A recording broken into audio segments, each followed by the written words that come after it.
Aloha, this is Skye with FNN-Feminist News Network, the news that feminists can use.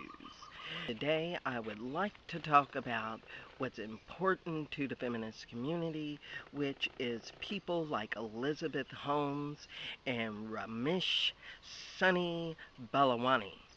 These two people are creators, founders, COOs of the Renans, or am I saying that right?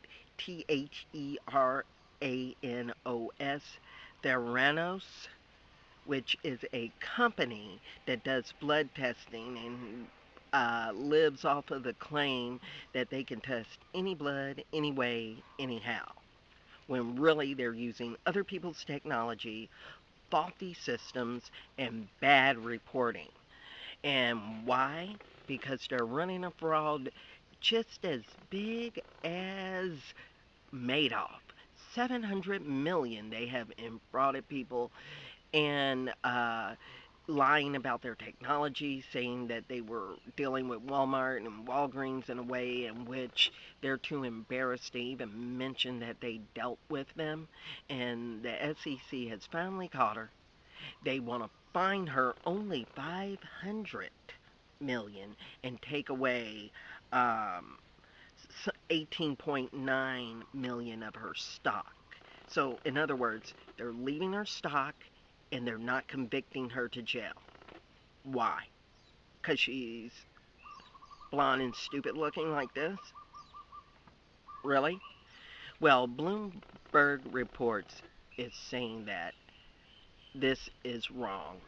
There is something going on. Let's take a look at what they have to say about Elizabeth and Sunny. This isn't that surprising. She's been dealing with the SEC for a while, but we are finding out the size of the fine. Can you put that into some size and scope for us? Is it bigger or smaller than you would expect? I'd say it's quite a bit smaller than I expected. It's a $500,000 fine for Elizabeth Holmes, and she has to basically give up control of the company and a portion of her equity stake in it. But compared to the size of the fraud, as you mentioned, the complaint alleges that they raised $700 million through this scheme and through basically lying to or misleading investors about a whole host of things.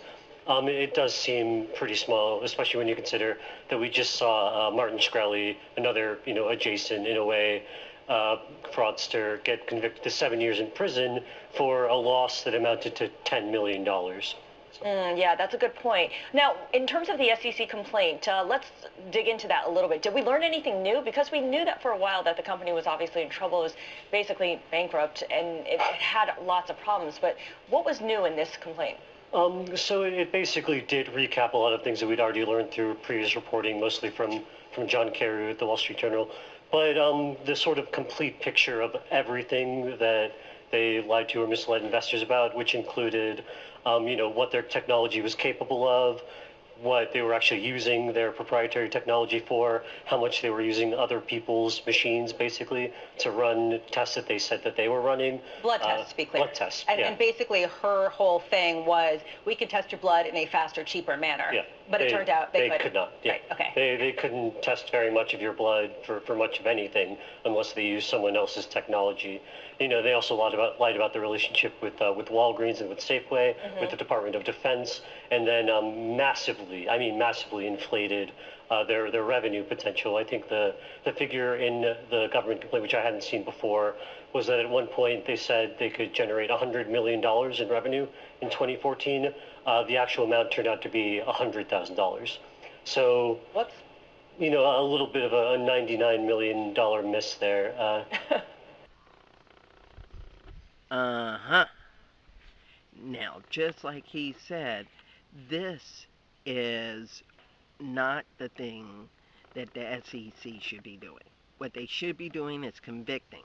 They haven't even officially worked out the deal, to my understanding, because she's still claiming that she has not done this. Now, we know there's somebody out there that just got 7 years for fucking with pharma. And why Elizabeth and Sunny no different? And Sunny has yet to go to court, federal court, up in Northern California for what he's done. Now, something tells me that Sonny's going to end up being this fall guy going to jail. Why? Maybe because he's a person of color. I don't know. He's still rich. He's still a COO. He knew he did wrong just like Elizabeth did. But the thing is, this is something that was supposed to have been helping people with rare disease, like the nonprofit Rare Disease Hawaii that I have founded.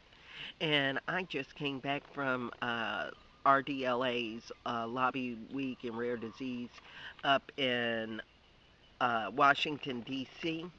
And let me tell you, they're fighting for that open act, and fighting for rare disease is real. And when you have a child that depends upon blood tests like these, and you're faulting people, you're costing people their lives. And if that isn't worth a conviction, I don't know what is. So, the SEC, you need to do your job. You need to get on this. I don't care who Trump hired for this position, they need to do better. And why? Not because something can make them look bad or good, because it's the right thing to do. Elizabeth, we're going to remember you for the woman that made blood testing a bad thing. Sonny, if you end up going down, we're going to know why. Okay? And both of you should get more than a $500,000 fine. Both of you should go down, because blood testing is a serious thing. It's not the swab of chance, the prick of whatever. It is people's lives involved in that stake. And this is what we need to take care of. So, there was one other person that was a part of the scheme. I think he was another COO or CFO or lead, but he was sitting next to me at a Global Genes event in California in 2016, 15, and you got to see what he said on my What Does Rare Means to You video shorts. You can check those out on Rare Disease Hawaii YouTube page. But look, this is him. What does rare mean to you?